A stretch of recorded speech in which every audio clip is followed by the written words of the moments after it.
here to talk to you about the problem of slavery. It didn't end in the 1860s. It's a social malady that's with us today, and it's increasing in its scope and virulence. The desire to enslave our fellow man is unfortunately intrinsic to the human character. It has been with us since the beginning of time, on every continent and in virtually every culture, from ancient Egypt to Babylon to Greece and Rome, Africa, Asia, Europe, and the United States. Germany and Japan openly practiced widespread slavery only 50 years ago, and the Soviet Union until less than a decade ago. China even today. It's a disease of our human nature, and yet people are under the impression that it no longer exists. I say to you that in a subtle form it exists in America today, and it's becoming less subtle and more manifest. Madison Avenue has just cleaned it up a little bit, dressed it up in new words. The slave master is now a big brother, someone to protect you, someone to confide in. But it's all the same.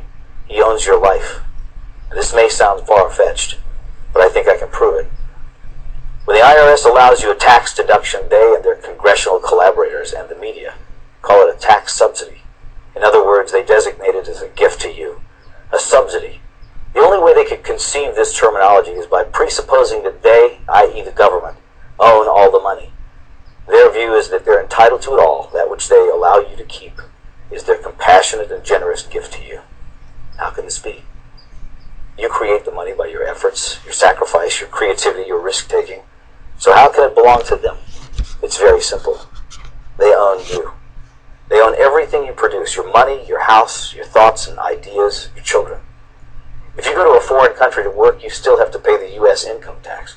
You can dig a hole in the middle of Siberia and they'd be entitled to a cut of your wages because in their minds, under their law, they own you. They create arcane and esoteric laws to criminalize you. You may try, but you can't obey them. You can't even understand them without a lot of professional help.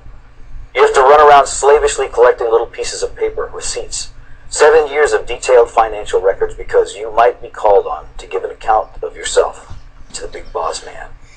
And if you've made a mistake, he can take everything you have. He loves it that way. That's total power over you, slavery. I don't remember when we the people signed over ownership of ourselves. It just gradually happened by them taking more and more of our freedom. But here's the worst part. It's really only just begun. In this modern age, the information age, getting your money is not enough, even though money, don't let anyone deceive you, is the material source of your freedom. Now, however, they want your mind. If you deviate in your thinking, if you commit one of the 10,000 taboos, and they perceive your actions as a threat, they'll come out and kill you. It was the thought police who killed the children at Waco and Ruby Ridge. Neither David Koresh nor Randy Weaver, whatever things might be said about them, had ever mugged anyone, robbed a 7-Eleven, or committed forcible rape or murder. But they did have unorthodox views, and therefore it was necessary to round them up and deal with them. Whatever their crimes were, they could have been arrested and tried openly in a court of law. But that was not the aim of certain factions in the government. These statists wanted a massive demonstration of force to show who was boss. The penalty for resisting is death. After all, we're not free. We belong to the government, and deviant thoughts will not be tolerated. In the aftermath of the horrible Oklahoma City bombing, government propagandists tried to intimidate the people into silence by recklessly linking criticism of the government to acts of murder. Some people ask, how can you fear your government and claim to love your country? Our response is, how can you love your country without fearing your government? Who else holds a counterfeit license to kill, incarcerate, and confiscate for non-crimes?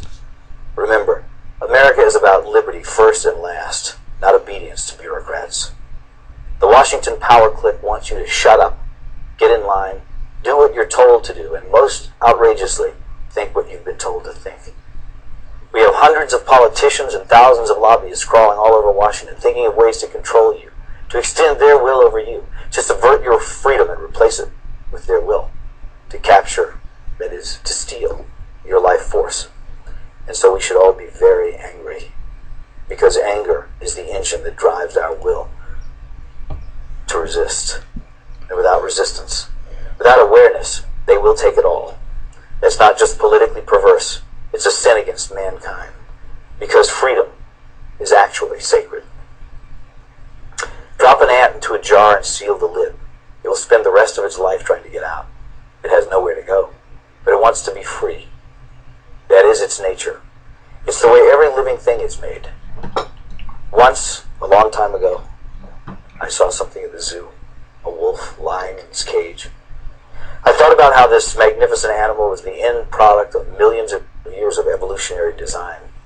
A nose that could detect the faintest scent, ultrasonic hearing, eyes that could see in the dark, teeth and jaws capable of crushing thick bone, heart and lungs that could run him for hours in a sub-zero blizzard, and yet there he was, lying forlorn and full of despair.